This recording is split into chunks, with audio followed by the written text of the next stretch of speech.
এই জীবনে দেখলাম নদীর কতই ভাঙা গড়া, আমার দেহ তরি ভাঙলো শুধু, না জাগিল চরা। ঠিক না? নদীর এপার ভাঙে ওই পার করে, ওপার ভাঙে এপার করে, কিন্তু নিজের জীবন নদী যদি একবার ভাঙে নতুন করে আর গড়া সম্ভব নয়।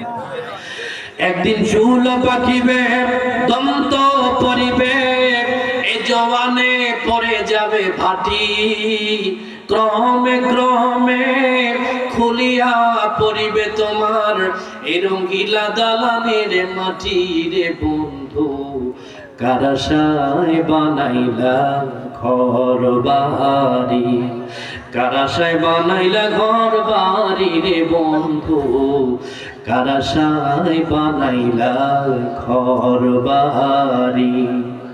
আল্লামা ইকবাল রহমতুল্লাহ আলাইহি তিনি ডাক দিয়ে কয়, আপনি রব কো জওয়ানি মে बोला है तो और ताकत के बोते पे बोला है तो, जब जबानी डलेगी तो बचता है, फिर रोने रुलाने से क्या फायदा, आंखें खोलो उठो याद रब को करो, उम्र यूं ही गवाने से क्या फायदा।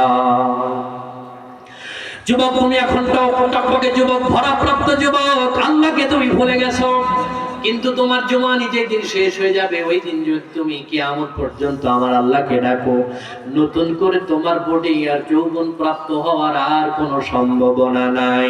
জোরে বলেন কথা ঠিক কিনা? এই জওয়ানি থাকতে থাকতে আমার আল্লাহকে ডাকারও দরকার আছে না নাই? আছে ভাই? হ্যালো, কি হয়েছে পিছনে? ছোট্ট বাচ্চারা না? আমি কোনো বড় মানুষ মারামারি করছেন? জি ঠিক আছে, বলেন কি বলতেছিলাম? হযরতে আলকামার কথা মনে আছে আপনার? হযরতে আলকামা রাদিয়াল্লাহু তাআলা আনহুর জন্য আগুন জ্বালানো হলো। আল্লাহর নবী সাহাবায়ে কেরামদেরকে হুকুম দিল, তোমরা যাও আমার আলকামাকে আগুনের ভিতরে নিক্ষেপ করার জন্য প্রস্তুতি নাও। আর একজন সাহাবীকে আলকামার মায়ের দিকে পাঠিয়ে দিয়েছে, যারে যা আলকামার মায়ের কাছে যা, তার কানের কাছে কয় যে তার সন্তানকে আগুনের ভিতরে নিক্ষেপ করবে। বলেন তো, সন্তান যত বড় অন্যায়কারী হোক না কেন, নিজের বাবা মায়ের সামনে নিজের সন্তান আগুনের ভিতরে জ্বলবে, এটা কি সহ্য হয়? কথা কয় না কেন? সহ্য হয়। যুবক তোমার পায়ে হাত দিয়ে বলি, ভালো করে শুনে রাখো, তুমি তোমার বাবার সাথে খারাপ আচরণ করেছে, এখন তোমার বাবার হাত ধরে মাফ নাও। তোমার বাবার চোখের দিকে নজর করে দেখবে পানির ফোঁটা টপ টপ করে পড়ে, ওই সময় তুমি তোমার বাবার কাছ থেকে মাপ নাও।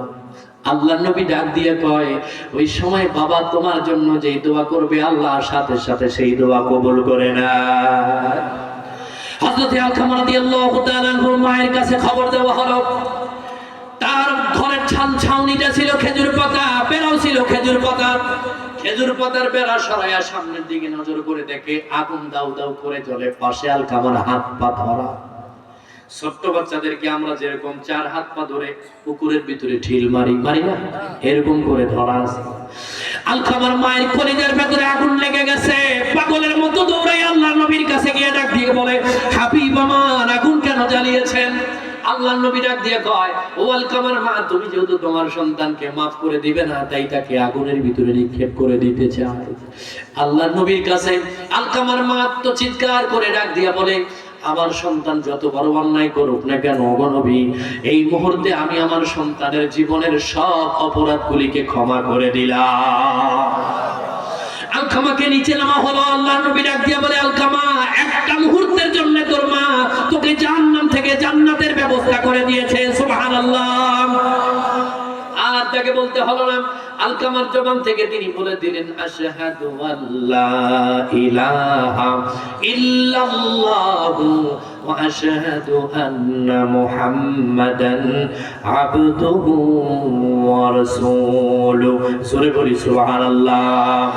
আল্লাহর হাবিব ডাক দিয়ে বলে, উম্মতেরা তোমরা শোনো, এই পৃথিবীর ভিতরে যে যুবকদের মা বাবার সাথে খারাপ আচরণ করবে, হোক সে বড় ইমাম, হোক সে বড় মুহাদ্দিস, হোক সে বড় মুফাসসির, হোক সে বিশাল বড় পীর, কিন্তু মরে যাওয়ার সময় তার জবান দিয়ে কালেমা বের হওয়ার সম্ভাবনা নাই। তাই আমি আপনাকে বলি, যদি আপনি নামাজে যান, নামাজে যাওয়ার আগে মা বাবার খেদমতেরও দরকার আছে না না? ও বন্ধু, তুমি তোমার বিবির মাথায় কয়েকবার হাত দিয়েছো, রাতে অথবা দিনের বেলায় যে কোনো সময় হাত দিয়েছো, কিন্তু মাত্র তুমি বুকের ভেতরে হাত দিয়ে বলো তো, তোমার মায়ের মাথায় কোনোদিন হাত বুলায় দিছো নাকি? কোনোদিন দেই নাই। আমি আমার বাবার কথা বলি, গত 19 তারিখ রাতে আমার বাবা মারা যায়।